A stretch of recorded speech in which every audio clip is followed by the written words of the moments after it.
Billy, what's taking so long? I just asked for a few fiscal projections. Okay. At the current rate of our salaries, we'll be able to pay off the damage to the printing press and get the newspaper rolling again in approximately 38 years. Well, Pop, they just happen to have some openings at the high school cafeteria, and we need the money. Anyway, it's only till our loan comes in. I know, you didn't send me to journalism school to work in a cafeteria. That's not so bad. At least they've got me in charge of desserts. I mean, Hartman went to law school, and they've got him adding the garnishes to the plates and hosing down the trays. I know you told me not to marry him, but what can I do? He puts the whipped cream on my fruit cups, and I love him. Okay, Pop. Yeah, I'll call you soon. I love you, too. Bye-bye. You know, Georgie, I really wish you wouldn't tell your dad that I'm only in charge of hosing down the trays. First of all, that's not true. Last week, I did all the menu boards, and I oversaw each and every one of the meat dishes. I'm sorry. Next time he calls, I'll tell him. Gosh, I had no idea you had so much pride in your work, and here I was just thinking of it as forced labor. I didn't know you had your eye on Employee of the Month. I don't like doing it any more than you do. I'm just saying that millions of people have jobs like ours all over the world, and they go to work every day, and they do their jobs cheerfully. And you know what goes through their minds when they're at work? Sure, they're thinking, I'm just glad I'm not the guy who has to change those little blue deodorant cakes in the urinals. No, that's not what they're thinking. Are you sure? Because frankly, that's the only thing that gets me through the day. And I shudder to think what keeps that urinal guy going. I'm tired. Maybe we should just call in sick tomorrow. Well, I don't have to pretend to be sick. I am sick just thinking about having to mix in that big vat of sauerkraut with that other big vat of imitation weenies. Imitation? Tasted real to me.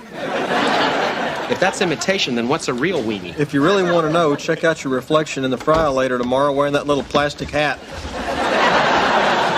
Dad, can we have some popsicles? No, it's too close to bed. And anyway, I thought I told you to get in your pajamas. What are you guys doing in these outfits? Oh, I'm sorry, John. I forgot to tell you.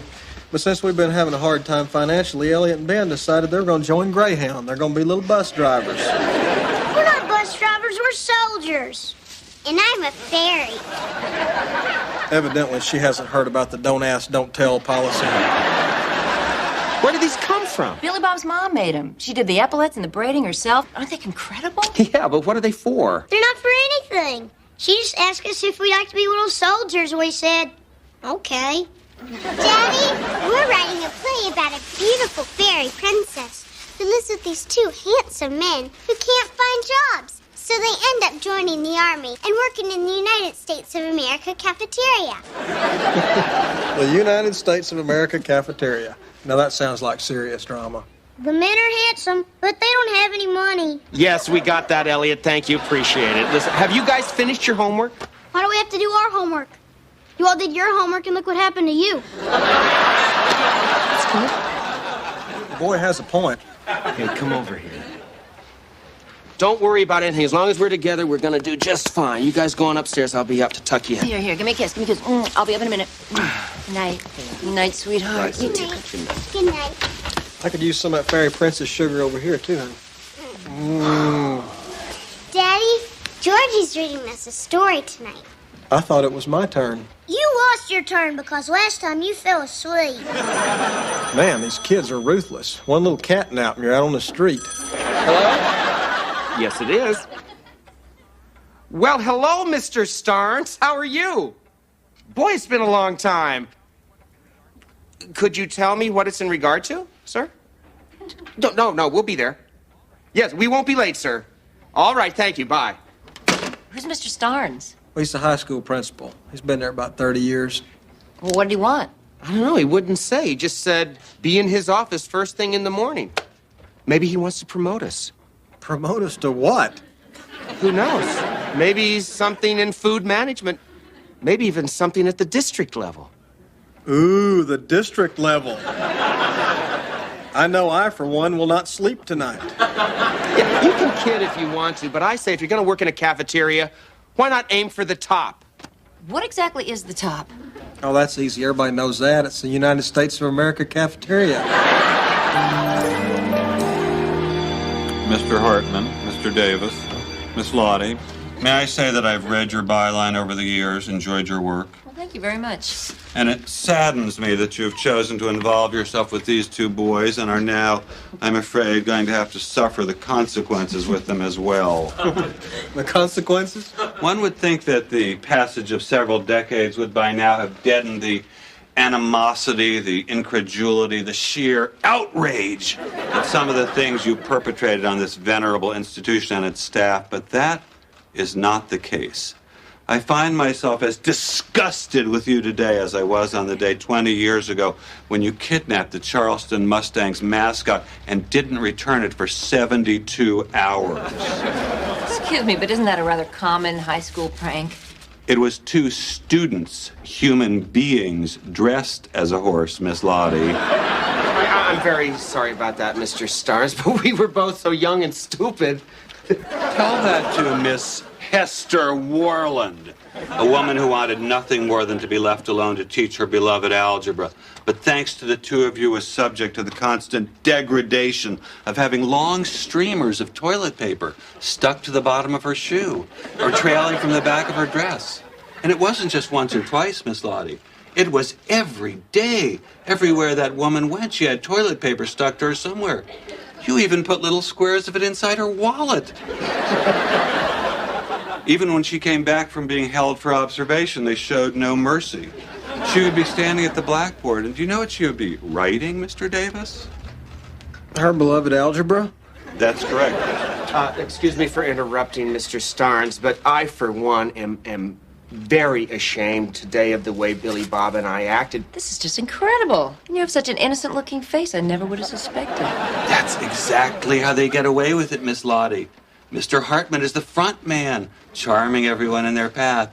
Then Mr. Davis comes along with the dynamite. If you're talking about the girls' feminine hygiene product dispenser, Mr. Starnes, I believe I reimbursed the school district by cashing in a much-treasured savings bond. In biology, you took home 40 frogs and never brought them back. No one knows why. Maybe it was just something to do. Their lockers always stunk of formaldehyde and nitroglycerin. In band, they always marched out of step with the other students and never wore their uniform. Wait a minute, we were never even in band. Exactly my point, Mr. Hartman. Well, I could go on, but I think by now Miss Lottie gets my drift. Is that why you called us in here, so you could warn my wife about me? No, Mr. Hartman. I wanted to see you because it's come to my attention through the head of personnel that Food Services is very unhappy with your work. You're kidding! No, Mr. Hartman, I'm not kidding. According to this report, your work is shoddy and inconsistent. Some days the Fiesta corn has pimentos, other days it doesn't.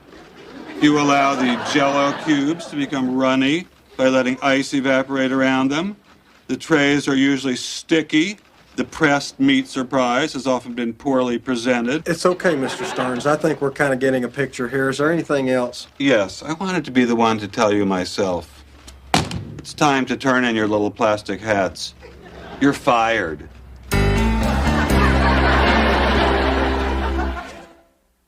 I can't believe I was actually fired from working in a cafeteria. This is all my fault.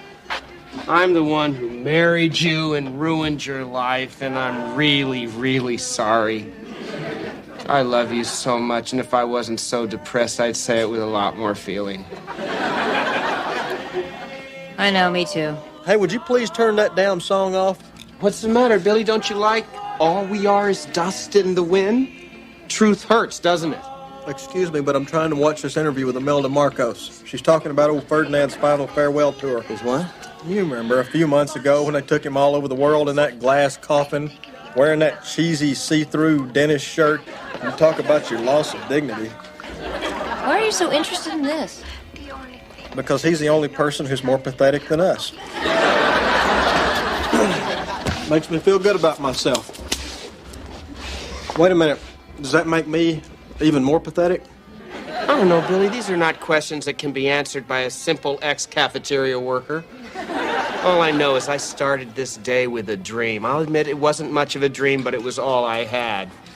A dream of rising up the food service ladder. I know you scoff at that. You don't think being at the district level is any big deal. And I'm not saying I would have even accepted it. You know, moving up to district carries certain responsibilities. John, let me just stop you right here and caution you that if you use the word district or the word level or any combination of the two one more time in my presence, I'm going to have to really hurt you. Hello, everybody. I just want to bring that laundry back that I picked up yesterday. Oh, Mrs. Davis, thank you so much. That's so sweet of you. Oh, now sit down, darlings. Thanks, Mom. Oh, would you look at these cute little soft, cuddly pajamas? Oh, you know, this is what we should be sleeping in tonight. Remember how it used to feel like nothing bad could happen in them? You know, we used to take John and Billy to the Frosty Freeze wearing theirs. Oh, they had big times rolling around and fighting in the back of that station wagon and eating ice cream cones in their little jammies. And one of them would play an imaginary trumpet and the other one a trombone. That's so cute. How old were you? 18. Remember that song? What was it? Young at Heart. It was always on the radio, and we'd lie on our backs and look up at the sky because your dad would give us $1 if we saw a shooting star. Makes me feel nostalgic for the old days when we had money coming in. Wouldn't it be great if adults could put on jammies like these and have somebody drive them around while they eat ice cream and look for shooting stars? Wouldn't the world be a better place? Well, believe it or not, we've just had another request for Dust in the Wind, this time from Kathy. I think the world would be a better place if Kathy would just eat dirt and die. Billy! Well, now, listen, I better get going. I want to stop by Opal Kirby's. You know, Pete was operated on last week. They could do nothing. They just sewed him up and sent him home. Oh, thanks for coming by, Mom. We'll see you. And then Bernita Baxter, you know, she's absolutely riddled with it. They say that she has lost complete control of her bowels. Mom, thanks for coming by. Listen, watch your step there. And tomorrow I'm taking a Jell-O mold over to Margaret Simpson's. They've got her all solids now. They say she is just eaten up. Oh, okay, Mom. Good night. Now, we'll see you later. Good night, darling. Oh, man. After a visit from my mom, that Marcos farewell tour is looking better and better all the time. All there is dust in the wind. Okay, I'm gonna take a guess. I'll say Colonel Mustard did it in a conservatory with a rope. Conservatory, Colonel Mustard, rope. I win again. You owe me $680,000. Like I care. Incidentally, I hope I get to be the killer this time. I hope it's Mrs. White. And I hope it's with a lead pipe. Hey, give me all your cards. I'm going to be Colonel Mustard again. Oh, man, come on. Pick another character. You've been Colonel Mustard for the past week. Take Professor Plum. I don't want to be Professor Plum. I like Colonel Mustard. He has dignity. I can't believe that one or both of you is eating my kicks. Well, why don't you have some Chinese food? I don't want any Chinese food. I want my kicks. You know, I don't have a lot in my life right now, but having a bowl of my favorite cereal at night is something I look forward to, and now you've taken that away from me. I hope you're happy. Well, I'm sorry. I'll get you some more when I go back to the store. By the way, you know, my parents have had a charge account there for the past 100 years. And this morning, when I went in there to buy the Gatorade and donuts, they asked me for an ID. That's never happened to me before. I think they heard I lost the job at the cafeteria. I think they're getting ready to cut us off. Well, don't worry about it. You have a way to establish a new identity. You just take this card in there, and you throw it on the counter, and you say, I'm Colonel Mustard, damn it. I have dignity, and I want some Gatorade. I can't believe you ruined this. I just been working on it so long, I was just about to send it off. I'm sorry, honey. Was that a story you were writing? No, it's not a story. I was writing, in case you haven't noticed, I don't write stories anymore. It happened to be an order form for Topsy Tail. You know, one of those sticks that you pull through your hair and it makes hundreds of versatile and easy to maintain styles. And I really wanted it. And now I don't have my favorite cereal to eat or any hope of obtaining a hair stick. A stick that might have changed my life. I hope you rot in hell. Well, that's kind of rough, isn't it? I'm sorry. It's just that I had already picked out the outfit I was going to wear to the mailbox when it came in. You know, I don't want to hurt her feelings, but that bathrobe she's been wearing is about the best birth control device I've ever seen. I think they should be given out to teenagers and sent to third world countries. Gee, 59. What the hell was that? Oh, I'm sorry.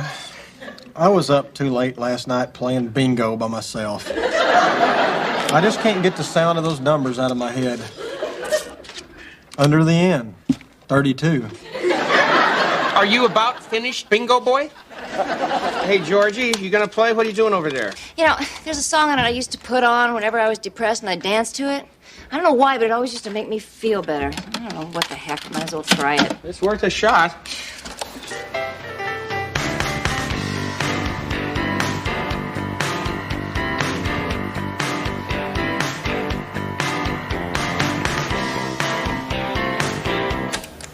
I don't know. It might have helped. Too soon to tell.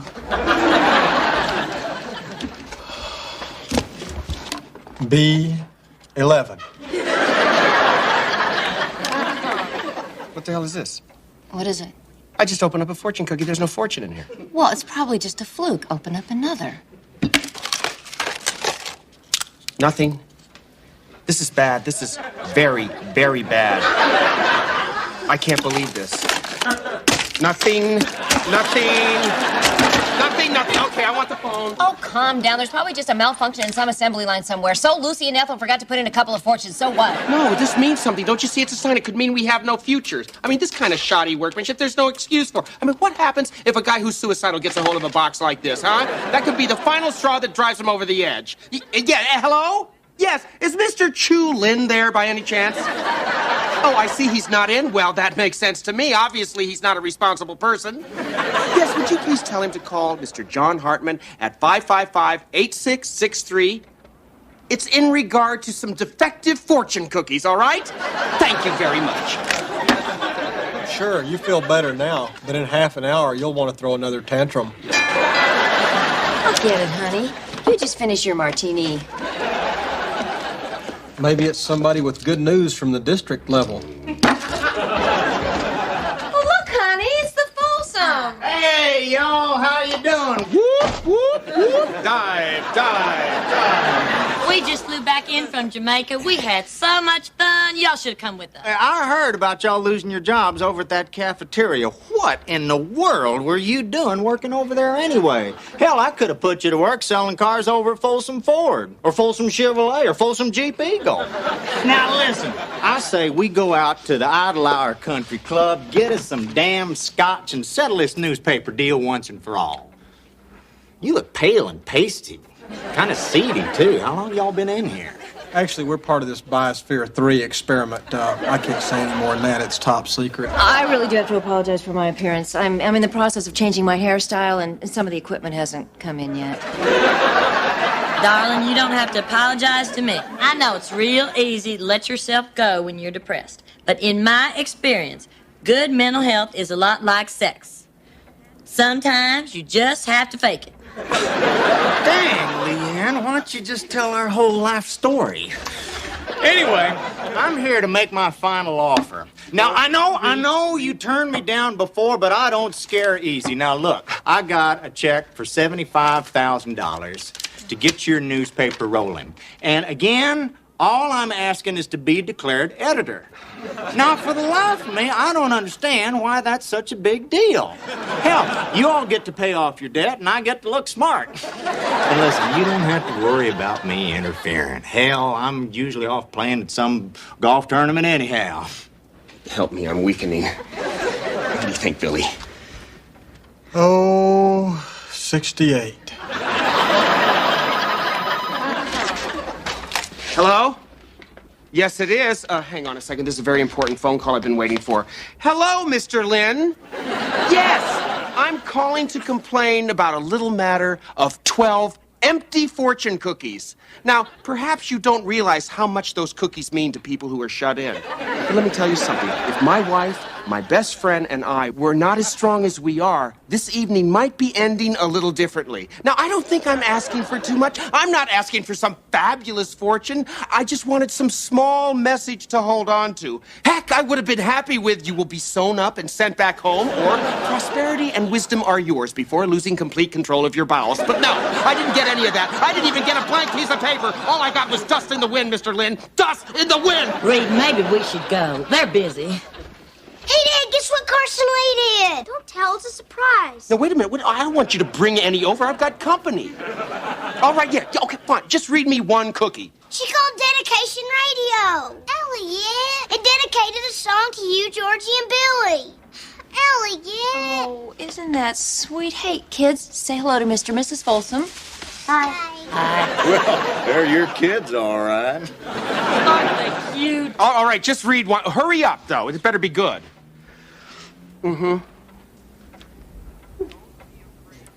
Don't be afraid to accept an old friend's generosity.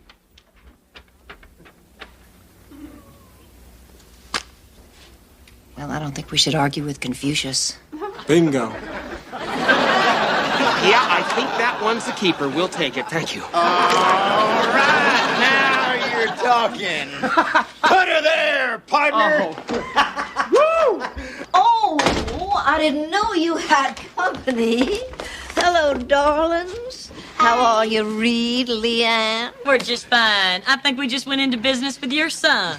Well, isn't that nice? You know, they've been so down lately that I decided to do something. So, I made you some of these jammies you asked for. I want you to go upstairs and put them on, and I won't take no for an answer. Then we're gonna get in my station wagon and go for a drive.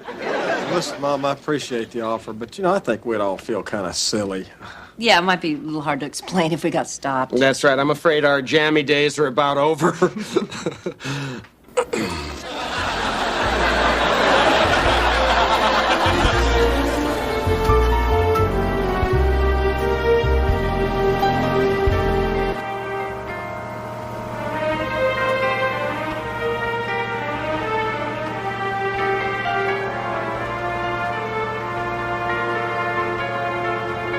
We've got two little soldiers and a fairy princess listening in on the dedication hotline. Their grandmother gave them $1 to call this one in for their parents, who are cruising around tonight on the lookout for shooting stars. Georgie, John, and Billy, this one's for you.